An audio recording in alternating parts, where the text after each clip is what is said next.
Greetings and salutations to our fine podcast audience. Welcome to 3 Peas in a Pod, episode 189. We made it. And it just hit me as I was saying that number. We're inching closer and closer to 200. We are. That's what happens. Can you believe it? We don't stop this insanity. Or someone else doesn't stop us. Someone might stop us. Yes. We might need to be stopped.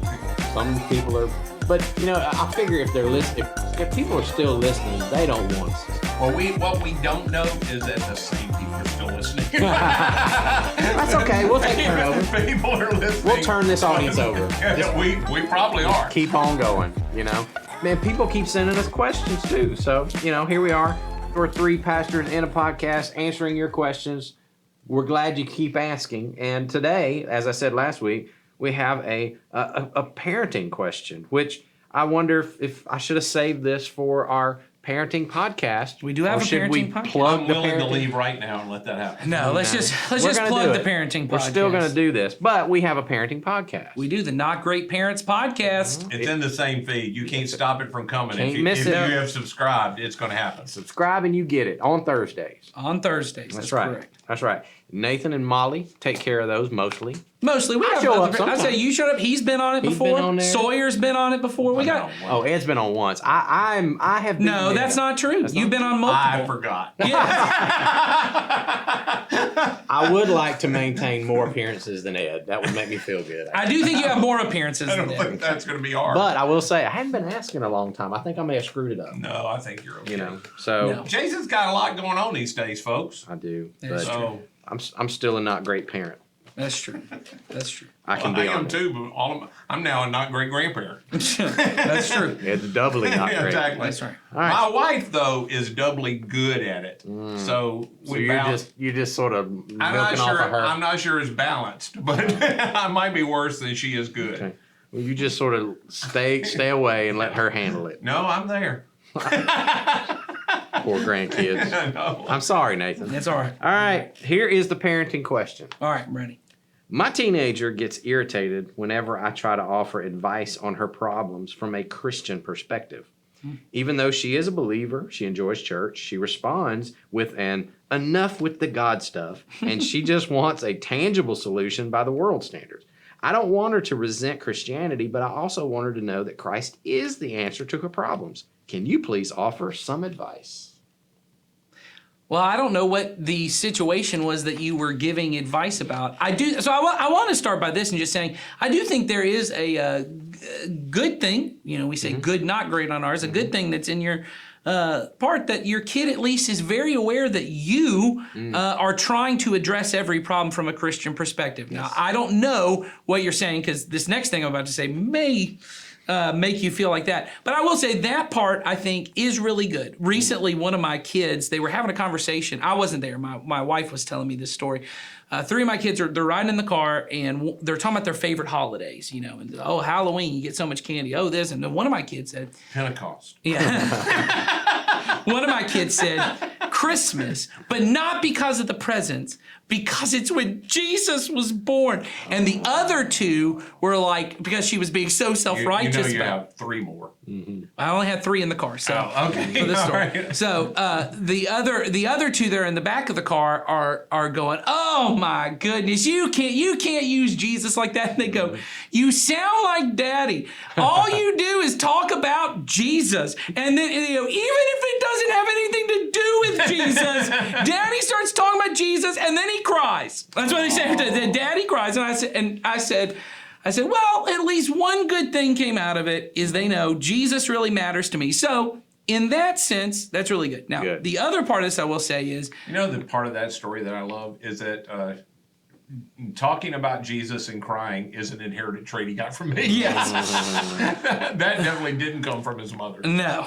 So the other part I will say, though, is allowing... wanting to help your children fix their eyes on Jesus does not mean, though, you do not have practical, tangible advice for the world, for the way that they will operate in the world. For example, if they come to me and say, you know, Daddy, I want to buy some candy. I used this last episode, I think, where I say you go to the movies every weekend or whatever with your money. Jesus does have principles for your money and how to live it. But Jesus never said you can't buy candy with your money. If I go, well, how would Jesus spend your money? If that's my answer every time they ask me, when what they were actually asking me was, Daddy, can you check the spreadsheet on the budget and tell me how much money I have left? If my answer is always, how would Jesus spend your money? I might be overkill when your teenager is trying to ask you, hey, how should I handle this friendship or something like that? And your only answer is trust God. You may actually be giving your kids a false impression of what trusting God means. Trusting God does not mean I'm completely passive and I do nothing that is wise and practical. And I'm not saying that is what you're saying, but I'm saying I don't want to just give the advice, always say trust God and rely on God. That does not mean just do nothing. I would also say that, if you're at a place, I think particularly, and I think the person said their kid's a Christian. Teenager, Christian. Christian. And they have already said to you, don't always do it this way. You can still give the wisdom that you get from Jesus and just not credit him. He is not offended. Right. That's true. I do that often with people who are not Christian. Me too. And they ask me, what should I do in a situation? I will tell them exactly what Jesus has said.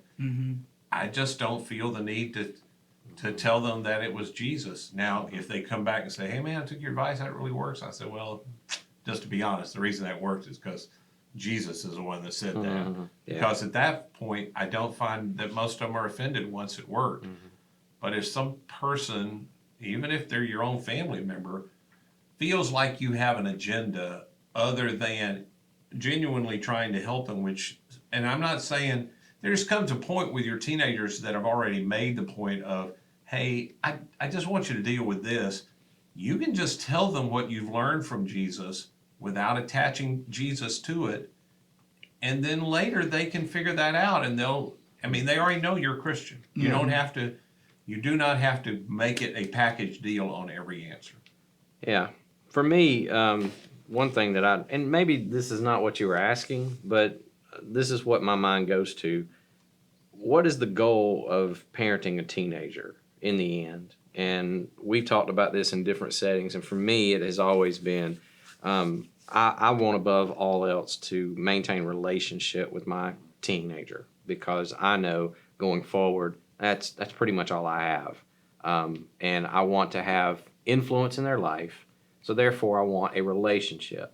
And I know, and you know this too, no matter who you are, you can't have a relationship with someone who is not sensitive to what it is that you need in the moment. They're always pushing an agenda, like you said, Ed. If I had a relationship with you, and every time we talked, I was bypassing what you needed or what you asked for or what you really wanted in that moment, and I just went for what I cared about and my agenda, and you need to hear what I have to say in the way that I want to say it. Well, you and I aren't going to have a relationship for very long, because I'm being inconsiderate. I'm not understanding. It's the person reading the room. Yeah, they're trying to sell you something. It's the trying to sell person me you something. come to and say, I've got a headache, and they go, well, let me tell you about these great herbs that I've been buying. Yeah. Athletic Greens. Available. Yeah, and you keep doing that long enough, and the person would just be like, well, I already know what that person's going to say, so why would I even go to them?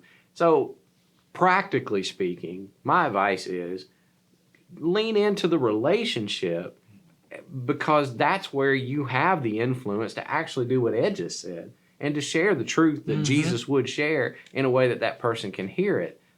So I'm not saying you abandon Jesus altogether and just say, well, it doesn't matter, but know the audience, know who you're dealing with. And I think we use this phrase from our last podcast. I think that's what love requires you to do when you're dealing with another person. And particularly, I would say with teenagers, which is what every parent wants, long term, I want them to love Jesus because they love Jesus and they have found him to be a wise person, not because I love Jesus and I wouldn't leave them alone. And I'm not saying you wanted that. That's right. I'm just saying you want them to figure out the wisdom of Jesus on their for themselves. You want them to come to that conclusion.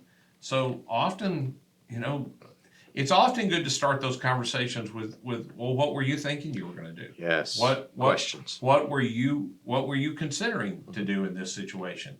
And then instead of just dumping out and telling them how they're doing is wrong, you know, you begin to listen, and then you go, so how you think that's going to work? And that was the other thing I wonder about, because I was reading over your question, and I wondered if the reason your child is pushing back is not so much the fact that you are bringing Jesus into everything, it's that they may not be seeking your advice I was going to ask explicitly. that too. Is this unsolicited advice? And maybe, as Ed said, you go in with questions, because if you go in with advice that they're not asking for, that may be more of what they're pushing back on than they are Jesus. Yes. Because they don't want it, because there does come a point and I can tell you this, raising teenagers, there come a point where they're not always coming to you for, Mom, tell me what to do. Dad, tell me exactly what to do.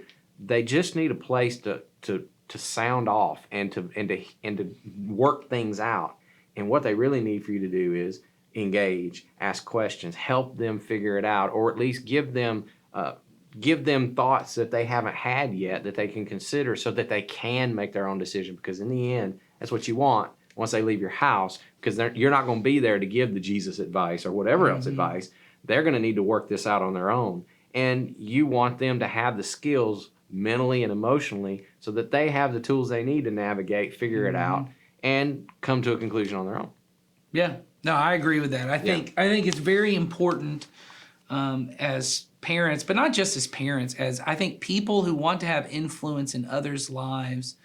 You know, influence is a gift that you are receiving from someone. They are allowing you to be an influence. And you know, when your kids are young, when you're the parent and your kids are young, you receive that influence from God. Your kid doesn't really decide what, my 5-year-old doesn't decide whether I have influence, because I can physically pick them up and put them where I want them to be.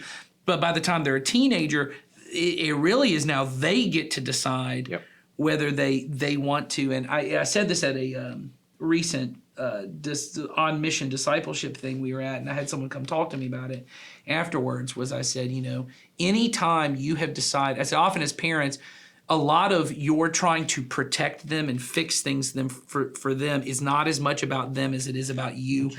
That I'm scared when you get hurt and you make a bad decision, that actually hurts me. Mm-hmm. And so there is a love aspect to it, but there's a lot of self involved in it too, which is, I don't want to be up late worrying about your bad decision, so I need you to fix this. And I said, the reason that we have to get this balance of, we were using the language a lot of, I'm responsible to people, but I'm not responsible for people. Mm-hmm. And I said, the reason we get that balance is not so we have good mental health and emotional health.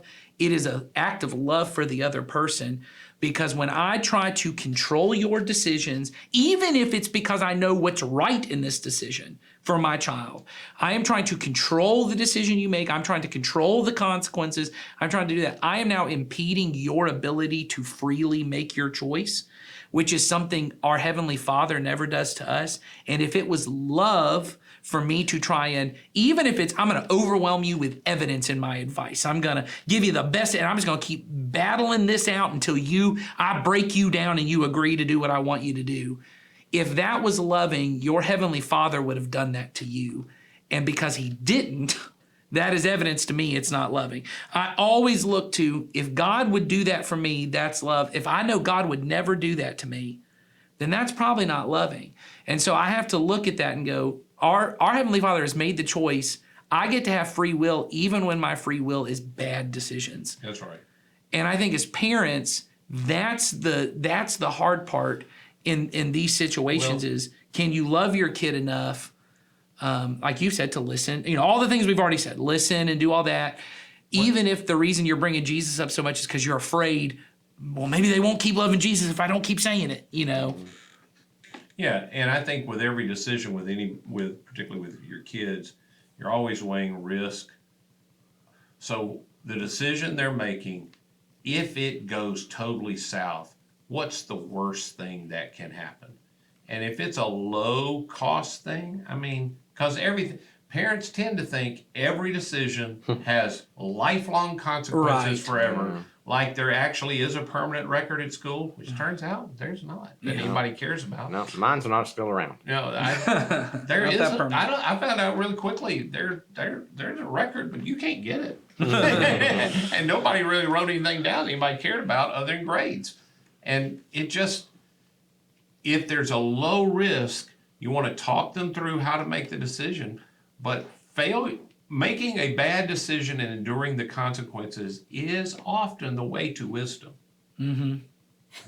If you can help them see, not so you get to come back and say, I told you, I told you, I told you. It's not that. It's just that you can see they got, that was a really bad decision. Yeah. If the risk isn't high. That's right. The risk, Yeah. but when the risk is really high, you have to have a little more in there. And so, again, we were talking to a teenager here. I don't want anybody to listen to everything that we've said here and go, well, I should just advise my kid. Well, not if they're 6. No, that's right. It's a different. It's different. It's a different thing. It's different. But parents get that goofed up. It's been my experience now in watching myself and people my generation and other generations afterwards that people really go way too far with little kids, trying to logically reason with them about everything and giving them lots of choices. And with teenagers, they want to clamp everything way down and give them no choices, and you've got it just backwards. Yeah, I see that a lot too, because we try so hard in the end that we want them to be free and to have all this possibility, and then as they get older, we're like, oh, wait a minute, no, not so much. Because the risk is bigger. Yeah, and then we clamp down, and then that backfires because, like I mentioned earlier in this podcast, your goal by the end of your parenting journey is to have a relationship with a person with whom you might have some influence. Right. Really, just a person that you can love for the rest of their That's life. right. That really is. That's now, it. the influence is what you want, but if they don't want it, you don't have it. That's right. And you can't force that, no matter how hard you try. In fact, the harder you try, the worse it'll get. That's That's right. right. Then you've got to just, and that's what, I'm finding out, and other older parents I know have told me they have found out is, I have to learn that whole rhythm of letting go, of allowing that child of mine to go off and make their own decisions. So it's like you said, we get that backwards sometimes. Yeah. And I'll just say it is really hard. You can't make anybody be open to your influence, but it is really hard to not be open to the influence of somebody who is genuinely for you. That's right. Yeah. When you demonstrate to anybody in the world that you genuinely are after their best, not your own, you have more influence than you can imagine, because very few of us have so many of those people that generally just care about me for me that I want to cut anybody off. That is exceptionally attractive to when you totally are for a person, accept them, love them, and do your best for them, regardless of what it costs you, even if it costs you feeling rejected by them at times. That's incredibly attractive. I had a incident just this couple weeks ago that, I don't get a lot right as a parent, but I felt like this one was one that came back and went, oh, maybe I did okay, because you get those moments. My daughter, who's off at college, I won't go into the details, having a hard time, just struggling, having a hard time, as all college students That's go right. through. And my phone rings, or she shoots me a text, said, Dad, I need to talk. Are you available to talk? And I said, absolutely. And she calls me. And after the phone call was over and we, talked about everything, my wife was like, I bet that felt really good. And I said, yeah, but I could never have manufactured that if I'd wanted to. No. That was something that I had to, like you said, I have hopefully established with her that I am for you no matter what's going on in your life. And so when trouble comes, if you need me, I'm right here. Yeah. And she reached back, and I was able to, and I didn't tell her what to do. I gave her some influence. I just really just helped her talk through some stuff. That's right. And I walked away from that going, okay, that's good.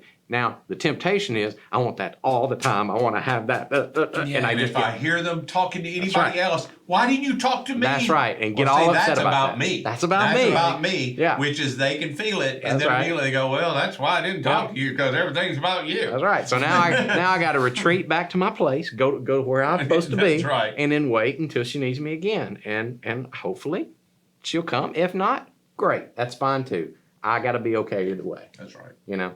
Well, and I think when that's the difficulty is that's what Jesus, when you talk about the Jesus, that's what Jesus is trying to grow me into, is a person who is truly humble, where nothing really is about me. And I get these little blessings, these little moments that are gifts that remind me, oh, I do have influence. You know, we talk about that even in pastoring. It can become very easy to start to live for those moments after a sermon or when someone comes to your office or comes back, sends you a note and says, oh, because it's very easy to try to live for those moments. But, you know, there are times that those moments are few and far between, and you're just kind of doing the other part. What Jesus is trying to create is people who are genuinely for others, that I can live in a selfless, self-sacrificial way where I give even if it's not coming back. Because I would even say that about when you're trying to have with younger kids, you're not impeding a younger kid's free will to put boundaries around them. That's the role you have in their life. And what you find, if you've ever been given, ever had in your life a very stubborn, obstinate child, what you learn is even when you put boundaries in place, you have no control over what they do. They can decide to run into that boundary every day over and over again. The boundary does not control them. There are times where you feel like, I just got to come in and I'm going to make you make the right decision because I'm tired of giving you this consequence over and over again, or I'm tired of doing this over and over again. But even that, the choice of self-sacrificial love is, I will allow you to make the bad decision, but I, as a loving parent, want you to have the wisdom of every action has a consequence. And if I ever let that up, that's a problem. Then on the other side, it's now when they're an adult, and I don't really get to control the consequences anymore. I can't call, if you act badly at your job, your boss is going to control the consequence or any of these things.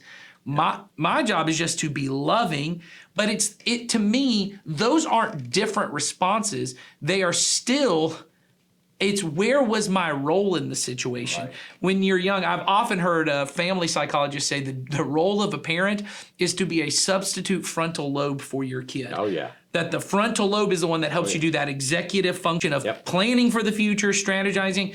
Well, you haven't developed that until, I know it begins in like the late teenage years, but doesn't really fully develop until mid-20s. Right. Mostly. And so your younger years is, and you can see this. this. You use drugs, it takes longer. That's not Correct. No, it is true. It's true. That's true. And your job, that my real role with those young kids is they can't see what I can see. I know if you walk up and touch that stove, what's going to happen. And I was explaining this to one of my kids. They said, why would a parent ever pop the hand of a child? And I said, well, tell me this. I said, is it loving for me to let you go up to a fireplace where there's a fire and just stick your hand in that fire? I said, isn't it a little more loving sometimes to go, you feel that little bit of pain? And I said, is that little bit of pain better than sticking my whole hand in the fire? And they said, well, yeah, it is. I said, and they said, well, why couldn't you just pull them back? I said, well, what happens when I pull them back, but one time I'm not there to pull them back?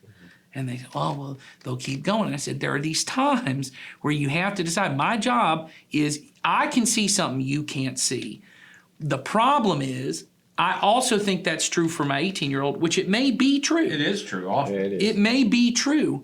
But like you said, I don't always get to make those decisions for them. The boundary is the same. The boundary when they're little is me providing a boundary they can't cross. Really, as they get older, the boundary is there's a boundary I can't cross. That's a really good way to say it. I like that. That is a boundary that I have to realize. This is a human being that I can't cross into their territory. They've created a situation where there are consequences. I can't. Me protecting them from it is creating a problem for them. And before, if I didn't draw the boundary, I was not protecting them from things I should have protected them from. Right. So I hope that helps. I think we're about run out of time, but so we're gonna call it. for today. Done. But if you have more questions, as always, there's a form, the link to a form in the description, in the show notes.